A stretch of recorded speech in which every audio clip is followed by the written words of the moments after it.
आपके साथ मैं हूं प्रशंसा। बुलेटिन की शुरुआत करेंगे बड़ी खबर के साथ, जहां छत्तीसगढ़ बीजेपी की चौथी लिस्ट जारी हो गई है। बची हुई 4 सीटों पर उम्मीदवारों का ऐलान हो गया है। अंबिकापुर जो कि हाई प्रोफाइल सीट है, यहां से राजेश अग्रवाल उम्मीदवार होंगे। बेमेतरा से बात करें तो दीपेश साहू चुनावी मैदान में होंगे।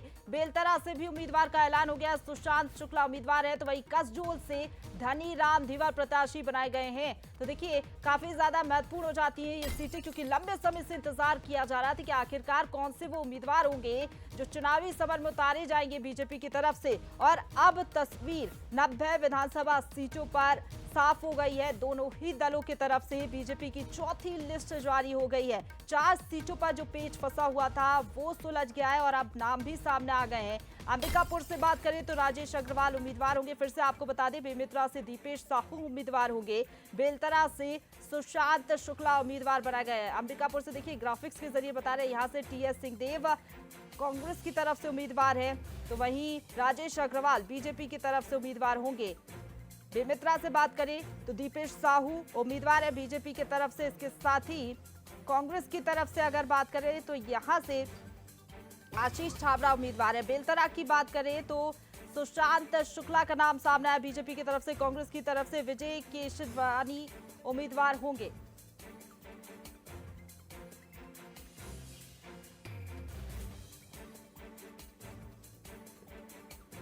चलिए हमारे साथ स्टेट एडिटर आदित्य नामदेव जी जुड़ गए। इसके साथ ही 2 संवाददाता और हमारे साथ जुड़े। सबसे पहले आदित्य जी, आपके पास मैं आना चाहूंगी। जिस तरीके से अब तस्वीर साफ हो गई है, इंतजार किया जा रहा था बीजेपी की 4 सीटों पर कौन से उम्मीदवार होते हैं, आप किस तरीके से मुकाबला देखते हैं, क्योंकि अब कड़ी टक्कर किस तरीके की देखने को मिलेगी? बिल्कुल, देखिए अगर छत्तीसगढ़ की हम बात करें तो अब पिक्चर दोनों ही तरफ से क्लियर हो गई है। भारतीय जनता पार्टी की तरफ से पिक्चर क्लियर है, कांग्रेस की भी तरफ से पिक्चर क्लियर है। 90 प्रत्याशी दोनों ही तरफ से आमने सामने हैं। सुशांत शुक्ला, सिलसिलेवार तरीके से हम बात करने की कोशिश करते हैं। सुशांत शुक्ला कौन है? सुशांत शुक्ला, सुशांत शुक्ला भारतीय जनता युवा मोर्चा में काफी लंबे समय से कार्यरत रहे हैं। अनुराग सिंह ठाकुर जो केंद्रीय मंत्री हैं, उनके बहुत अच्छे मित्र कहलाते हैं। सबसे बड़ी बात यह है कि युवा मोर्चा के विंग में शुरू से बहुत एक्टिव रहे, राष्ट्रीय पदाधिकारी भी रहे हैं। अब उसके बाद कसडोल की बात करते हैं। कसडोल में धनीराम धीवर को टिकट दिया गया। धीवर समाज मतलब जो मछली पालन का व्यवसाय करते हैं, जो मछली पकड़ते हैं, धीवर समाज वो कहलाता है। और सबसे ज्यादा जनसंख्या धीवर समाज की है, जिसके चलते देखिए धनीराम धीवर को यहाँ पर प्रत्याशी बनाया गया है। तीसरी महत्वपूर्ण चीज है Ambikapur. Ambikapur hot seat, TS Singhdeo वहां पर विधायक हैं, मंत्री हैं वहां से। ऐसे में राजेश अग्रवाल को दिया गया टिकट मतलब बेहद साफ है, पार्टी किसी भी हालत में इस बार किसी भी तरह का कोई दिक्कत नहीं चाहती। हर समय एक बढ़िया प्रत्याशी चाहती है। कहीं ना कहीं ये बताने की कोशिश है कि कोई भी कमजोर सीट हम नहीं छोड़ेंगे। दीपेश साहू आखिरी सीट बेमेतरा। आशीष छाबड़ा वहां से विधायक हैं, कद्दावर नेता कहलाते हैं। उनके सामने साहू समाज का प्रतिनिधि उतार है। साहू समाज छत्तीसगढ़ में सबसे ज्यादा ओबीसी आबादी का माना जाता है। ऐसे में अगर दीपेश साहू को यहां पर दिया गया टिकट तो निश्चित तौर पर कांग्रेस और भारतीय जनता पार्टी दोनों ही जो है वो अपने सामने बहुत साफ है कि ये बात करने के लिए तैयार है कि किसी भी हालत में हम कोई भी सीट नहीं छोड़ना चाहते। और सबसे बड़ी बात है, किसी भी सीट में, हर सीट में आपको कांटे की टक्कर मिलेगी, जो हर बार दिखाई नहीं देती। मेरे साथ यहाँ पर कांग्रेस के नेता है, मैं उनसे भी बातचीत करूंगा। एक मिनट आ जाइए थोड़ा सा। भारतीय जनता पार्टी ने अपने चारों सीट क्लियर कर दी है। जनता युवा मोर्चा के कुछ लोगों को दिया गया, दीपेश साहू को दिया गया, धीवर जी को दिया गया, आशीष छाबड़ा के साथ में सामने दीपेश साहू को लगा गया, और आपके बाबा साहब के सामने जो है राजेश अग्रवाल को लड़ाया गया। किस तरह से देख रहे हैं? देखिए, इस बार जो प्रदेश में हमारी जितने सीटें घोषित हुई हैं कांग्रेस की, और ये जो सीटें घोषित हुई हैं उनमें उनके जो हमारे प्रदेश से जो सर्वे हुआ है ना, उसके आधार पे हमारे कांग्रेस पार्टी ने टिकट दिया है। तो निश्चित ही कितनी सीटों का दावा कर रहे हैं? क्योंकि आप भी निकल रहे हैं, धान कटाई का समय है, पब्लिक बहुत कम है, चुनाव बहुत इस बार कठिन है, बहुत आसान चुनाव नहीं। लोग समझ रहे हैं बहुत आसान चुनाव, पहले चरण का आप भी यहाँ पर प्रत्याशी हैं कांकेर से, लेकिन स्थिति है कि गांव में पब्लिक ही नहीं है। हाँ, ये बात तो सही है कि अब धान काटने का सीजन आ गए है और गांव में हमारे कार्यकर्ता, हमारे ग्रामीण भाई जो मतदाता भाई हैं वो नहीं मिल रहे हैं। फिर भी हम लोग जो प्रचार कर रहे हैं उनके माध्यम से जितने भी लोग यहाँ इकट्ठे हो रहे हैं वो अपने बातों। सीटें दोनों तरफ से क्लियर। कितनी सीट जीतने का दावा करते हैं शंकर धुर्वा साहब? वैसे तो हम लोग 75 पार करने की बात कर रहे हैं। पिछली बार अमित शाह ने बोला था, आप लोग ले लिए थे, इस बार आप लोग बोले कि वो लोग तो नहीं ले लेंगे। नहीं नहीं नहीं नहीं नहीं नहीं लेंगे, नहीं लेंगे। इस बार हमारी सीट आएगी और पूर्ण बहुमत के साथ कांग्रेस की सरकार बनेगी। तो देखिए, ये हमारे साथ शंकर धुर्वा थे। मैं आपको वापस स्टूडियो लिए चलता हूँ। बहुत महत्वपूर्ण है, चारों सीट क्लियर हो चुकी। 90 के 90 प्रत्याशी कांग्रेस और भारतीय जनता पार्टी ने साफ हो चुकी है आदित्य जी। और चलिए अब हमारे साथ दो संवाददाता जुड़े हुए, जरा उनका रुख कर लेते हैं। अंबिकापुर से दीपक और मुश्ताक कुरैशी हमारे साथ बने हुए, कुलेश्वर पांडे भी हमारे साथ लाइव जुड़ गए। सबसे पहले मैं दीपक का रुख कर लेती हूँ। Deepak, Ambikapur seat high profile seat है, चर्चा जोरों पर थी, किस तरीके का मुकाबला होगा, कौन होगा बीजेपी का प्रत्याशी? अब तस्वीर साफ है, राजेश अग्रवाल। क्या लग रहा है किस तरीके से चुनौती देंगे, किस तरीके से टक्कर दे पाएंगे टीएस सिंहदेव को, क्योंकि ये कांग्रेस का गढ़ टीएस सिंहदेव लगातार जीतते आ रहे हैं। जी दीपक।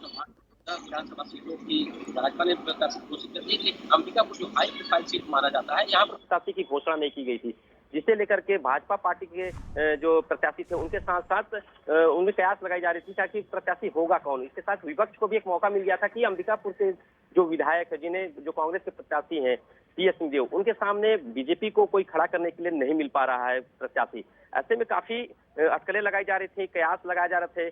कई लोग ये मान रहे थे कि वॉक ओवर दिया जा रहा था, लेकिन आज ये जो तमाम जो चीजें हैं सब पर बातें थम गई हैं। आखिर राजेश अग्रवाल जो लखनपुर में नगर पंचायत पूर्व अध्यक्ष थे, आज उनको भाजपा की ओर से प्रत्याशी घोषित किया गया है। निश्चित रूप से भाजपा किसी प्रकार से इस चुनाव को हारना नहीं चाहती है, इसलिए काफी मंथन करने के बाद राजेश अग्रवाल को यह टिकट दिया है और अब राजेश अग्रवाल और टीएस सिंहदेव के बीच सीधा मुकाबला होगा। तो कहीं ना कहीं अब ये टक्कर माना जा सकता है।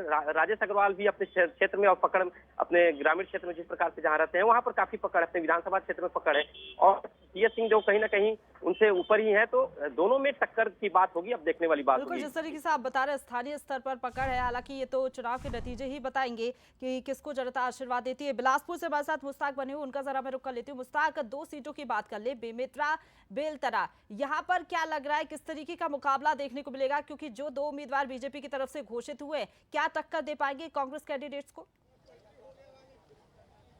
जी देखिए, सबसे पहले मैं बात बेलतरा की करूं तो बिलासपुर जिले के अंतर्गत ये विधानसभा क्षेत्र आता है और कहीं न कहीं लगातार जब से टिकटों का वितरण जो चालू हुआ था, बेलतरा को लेकर के सभी की नजरें टिकी हुई थी, क्योंकि बेलतरा सीट में 2018 में भारतीय जनता पार्टी ने चुनाव जीता था और वर्तमान में वहां से रजनीश सिंह विधायक थे। ऐसे में क्या विधायक का टिकट भाजपा काट पाती है या फिर उन्हीं को रिपीट किया जाएगा, ये देखने वाली बात लगातार बनी हुई थी। और आज फाइनली जो है विधायक रजनीश सिंह का टिकट जो है काट दिया गया है और बेलतरा से जो सुशांत शुक्ला है, युवा मोर्चा के भाजपा के जिलाध्यक्ष रहे, उनको मौका दिया गया। और बात करें शुक्ला को बेलतरा से मौका दिए जाने की, तो कहीं ना कहीं भाजपा की जो बिलासपुर की जो तमाम जो विधानसभा 6 सीटें होती हैं, उसमें आप बात करें कोटा से, तो कोटा से प्रबल प्रताप सिंह जुदेव को उम्मीदवार बनाया गया था। और साथ ही साथ बात करें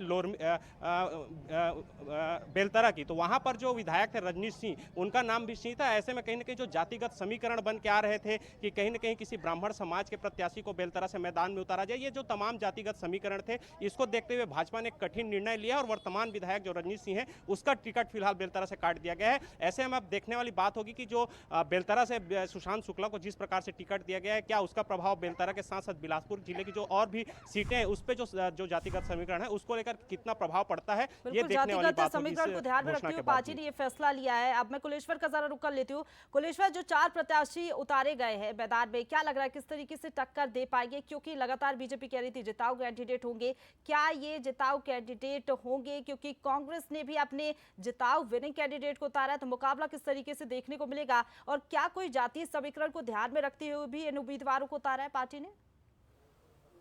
देखिए, 2023 का विधानसभा चुनाव काफी दिलचस्प होने वाला है। बीजेपी कांग्रेस ने दोनों में 90 सीट पर क्लियर कर दिया अपने प्रत्याशियों को। कांग्रेस ने भी जारी कर दिया, बीजेपी ने भी जारी कर दिया।